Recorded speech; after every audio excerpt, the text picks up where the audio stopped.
Oh man. Looks better in the light, doesn't it? Yeah.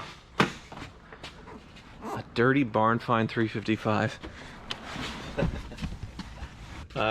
Was gonna drive this home. We're gonna put air in it for you. That is the color.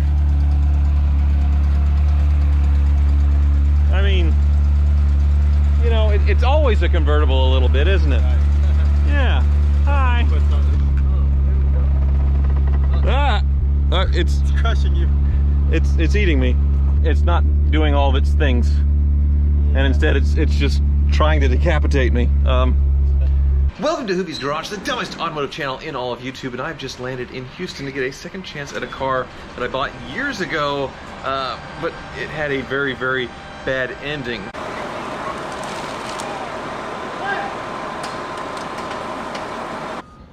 Jeez. Oh. Oh. This is tragic. The seller, Kamal, is picking me up. He said it would be in a car that's pretty obvious that I'd be getting picked up in, so let's, oh, well, yeah, obviously. Look at that. Beautiful E30. Awesome. Kamal, how's it going? Hey, how are you? Good to see you. Wow. Kamal's getting into the import business with E30s. This is one of them. All right. So, you have 8 cars that you've imported in, most of them E30 BMWs. This one... Watch this.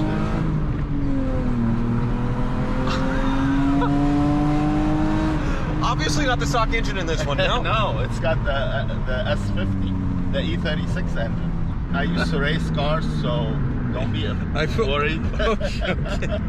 I race rally, I'll just close my eye. All right. But it's definitely a mashup. I mean, there was the Japanese wheels. They look like they're off a GTR on the outside. The steering wheels, I don't think it's a real Alpina steering wheel, but... then you have the sparkle seat. Right. It drives so nice, though. It handles so well. I feel safe when I drive it. It's so nice. Well, and you have a lot of people watching over you, exactly. I guess. And did you put those stickers on there? No, they came with the car. Okay. Well, that's what's keeping us from dying right now. Man, this is awesome. So you worked in BMWs for many years as a dealer. Yes, and I sold a lot of BMWs, but my favorites are the E30s.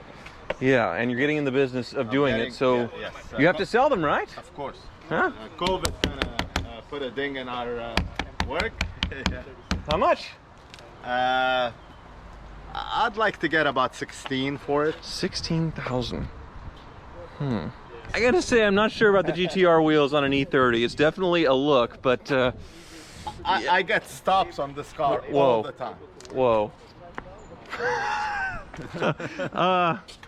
I guess you like these, huh? I love these. I love these. I'm gonna be the biggest dealer in the United States for E30s. So you have 8 in already, and how many are coming? I have about 20 coming. Really? And we're still buying.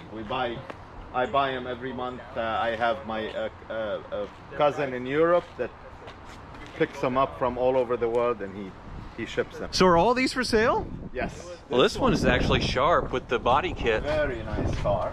So what's this one?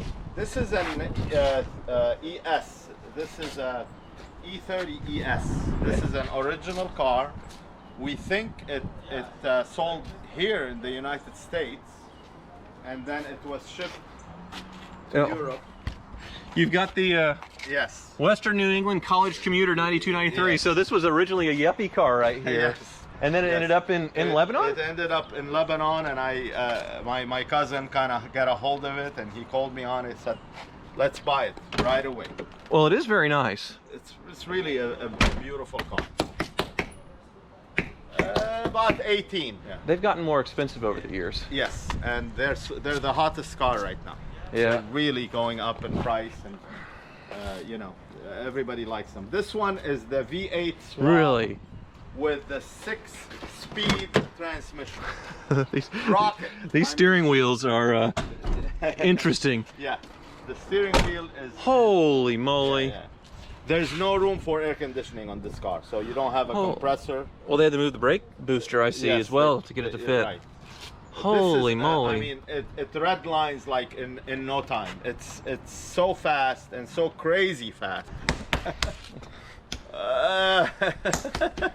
20 for you, 20. Okay. For Well, you, 20. And you do want to sell these, so I should mention, I'll put his email in the link in the description below if you want to contact him on any of these cars. Toyota. This is the Starlet. A Starlet? Yes, it has a turbocharged intercooler, racing seats, and it has all kinds of I don't know why I'm doing it, but 14. I have no idea if that's a good deal or not. I've never seen one before. I don't know either. But for what I paid, you know, I'd like to make a couple of grand on a car, so you know. Well, can we hear this one? Absolutely. There we go.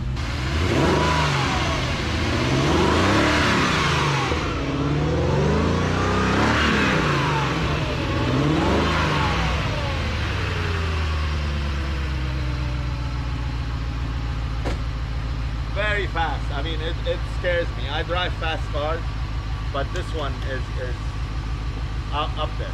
Well, I didn't come here for this, but I'll think about it. I'll think about it. Why don't we go see what we're here to see? All right? Yeah. It's back in here. Back here. Just go through that back door. Right Okay.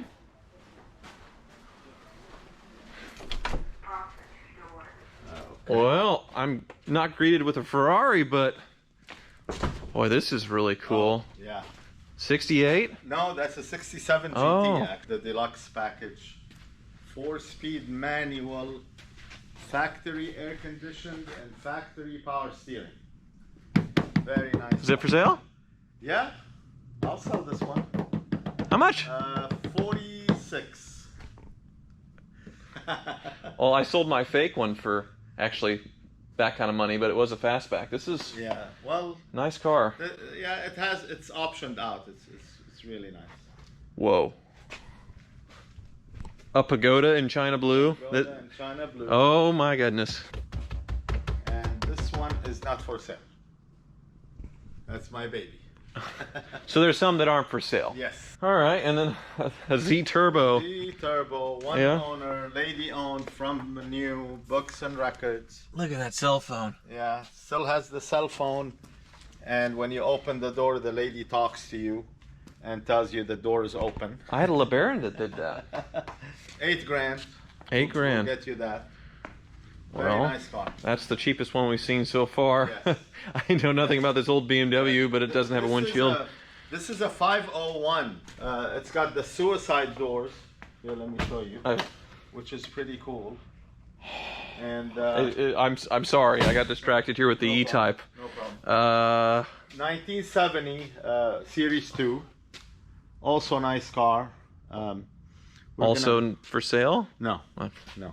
Okay. No. Well, let's just get to the for sale car then. Yes. I know your son has some projects here. That's the Audi and then the BMW there. Yeah. Because I met him before, but this is the car. The baby here. 1996 355 Spider. Right. Basically the Rock spec. Right. So in the movie The Rock with Nicolas Cage and Sean Connery, the exact same spec. Yes. It's a little scruffy, but it'll clean up a little bit. You know, need some love. Let's see. 32,000 miles, which isn't bad. The interior, it's okay. It needs a little loving, just a little buff and some. Yeah. Okay. I mean, you never find these like this anymore. Right. A little bit of battle damage with a curb here on the bottom. I was gonna drive this home. We're gonna put air in it for you. Don't worry. It'll make it. I'm pretty comfortable with that. Okay. Well, does it run? Of course it's right. Well, before we start up, let me just check something because I'm a little traumatized from last time. I had one of these.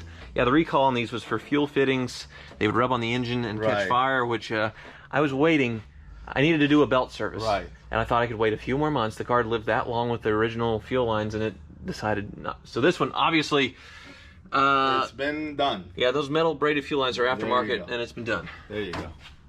Okay. That's the first thing I worried about too after you showed it. Okay. Watching you show. Should I roll this up here? Sure, yeah. Looks like the keys are in it. Oh man. Looks better in the light, doesn't it? Yeah. A dirty barn find 355. Okay. Well, looks like it has an immobilizer. There you go. Okay. So far, so good. So far. Purrs like a kitten. Yeah. No lights. I'm not going to rev it cold. You all say I do that, but I don't.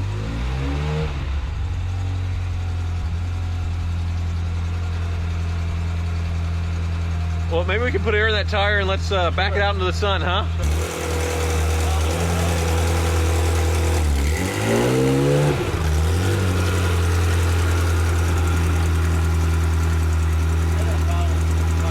That is the color. I mean, you know, it's always a convertible a little bit, isn't it? Right. Yeah. Hi. Do we have some tape? We can put some tape on here for you? Some Flex Seal. Flex Seal, there you go. Well, it seems to be running well. I'm gonna give this top a try because that is a known failure item. The top doesn't work properly. It doesn't? No. I wanted to see if the top works because it can be very, very expensive to fix these. And this is a very interesting problem. So I followed all the instructions, pushed it all back, it beeps, it pops the windows down. I go to put the top down, hit the switch. It's crushing you. It's eating me. Okay. It needs to flat back. This needs some flat back. Yeah, so it's not doing all of its things. And instead it's just trying to decapitate me. All right, abort. We'll go back up. Go.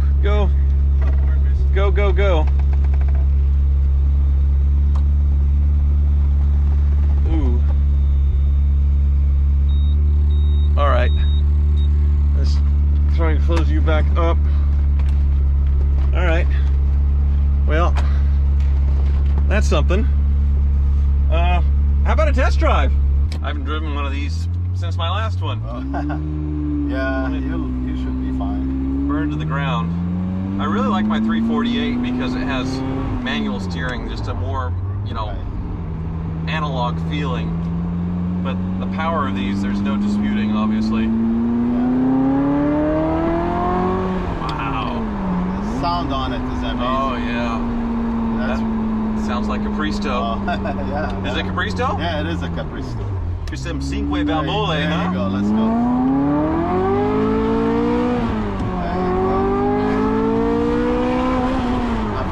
I've never pushed it that hard. You haven't? I have not. This is the most that you know someone has. But it's fun. Maybe I want to change my mind. No, I'm just kidding. Well, I mean, it's amazing. Seriously, I never pushed it that hard. A little love with maybe some work on the top. Yeah, just a little work, yes. I mean, that can be really expensive though, those top mechanicals, unfortunately.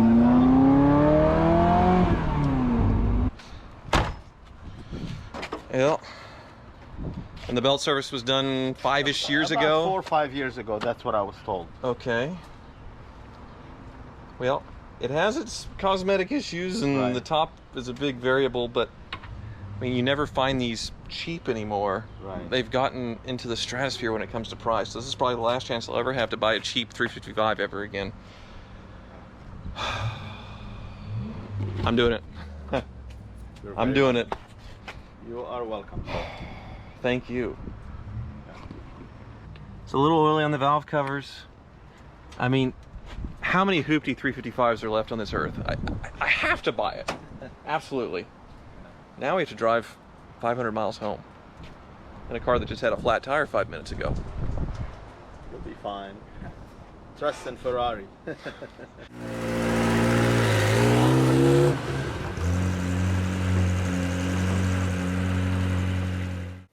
Well, that wasn't very dramatic. 500 miles home through a dust bowl with high winds, a lot of traffic, but no issues. And really, that's the norm for me when it comes to these Ferraris. The 456 I just took on a family road trip. It survived car trek over 1,000 miles with no issues. The 348 I drove home from Florida.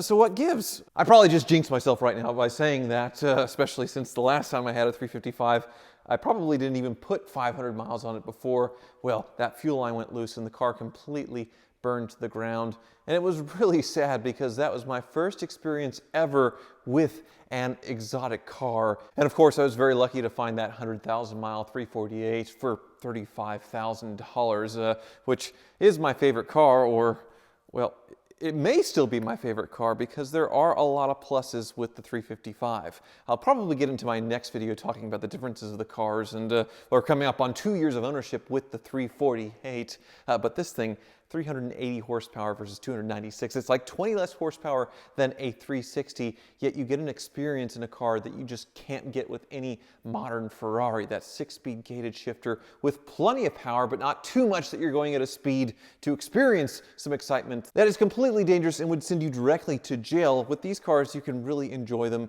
and not be at a dangerous speed. And the 355 is a much more timeless design. So in my eyes, it makes sense why these things have gone up so much in value. There's a lot of cars that I don't understand, but this is sort of the last of the old school Ferrari experience with modern performance and, well, timeless design. It makes sense that a non-F1 paddle shift car is $100,000 now. This one, well, it was way, way less than that. I traded a NSX for my original 355 around 4 years ago, and the NSX I had $45,000 or $50,000 into it. And this car, well, it may be more scruffy than my old black one, but it is yellow, it has lower mileage, and I paid 10 grand more, which in today's market is a great deal, even with this car's issues. You can really see the stuff that I drove through in the night with this top. I mean, just so much dirt and dust all over the car. And the car itself, the paint job is probably pretty good. I imagine it is because this is all clear bra. It looks a little weird.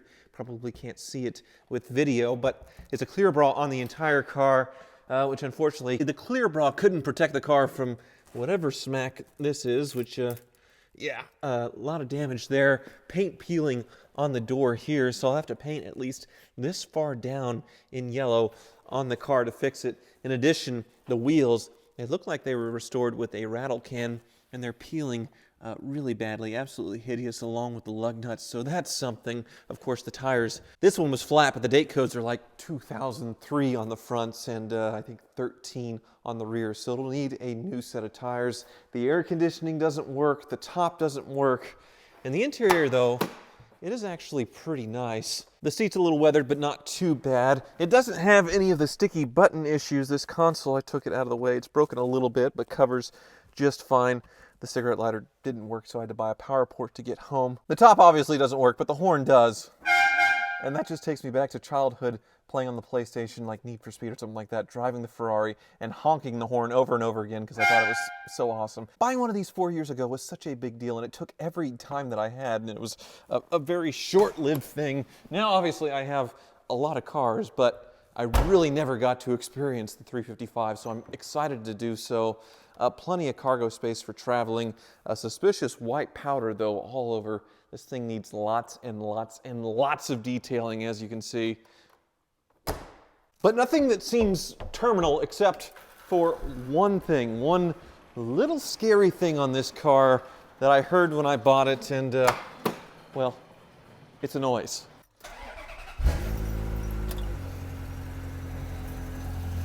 So a common problem on these 355s is exhaust leaks from cracked headers, but this one has already had the headers replaced. And I hear this tick that sounds external to the engine, not like it's an internal thing. They also have an issue with valve guides failing, but that's usually a dramatic failure at high RPM. This one obviously didn't fail at high RPM. It sounds like a little more tick than it should. It's also a little oily on the valve covers, and it's dripping something underneath here, all oily. But who cares? I mean, for the price, with these issues, I certainly can't complain. And it's a yellow 355. It's just gorgeous. even though I just drove this thing 500 miles after catching a 6 a.m. flight, I just have to hop in and drive it again. I mean, it's just that good. Oh. I'm probably going to title this video something like buying the last cheap Ferrari 355 on earth, which I know cheap is relative given the price I paid. It's certainly not at a hoopty price level, but these used to be cars that were affordable and attainable for somebody that worked middle class really hard. They wanted to treat themselves to a Ferrari, and other than the crazy maintenance, the engine out every 5 years, I mean, they could realistically afford this car. But now, well, now they're so out of reach, just like so many other things. And with the secret being out on these cars, and even though I bought a lot of expensive cars recently, I knew I couldn't let this go. This was probably the last chance I would ever have to own a 355 for regular, decent, attainable money. And I certainly don't regret my decision one bit, but for those of you that are missing the hoopty content, well, there's hoopties coming in January. December, you kind of go big because the YouTube ad revenue is at its highest, but there are some hoopties coming for January. Hopefully this experience with the 355 goes better than the last one, but I'm already thrilled. In the tunnel.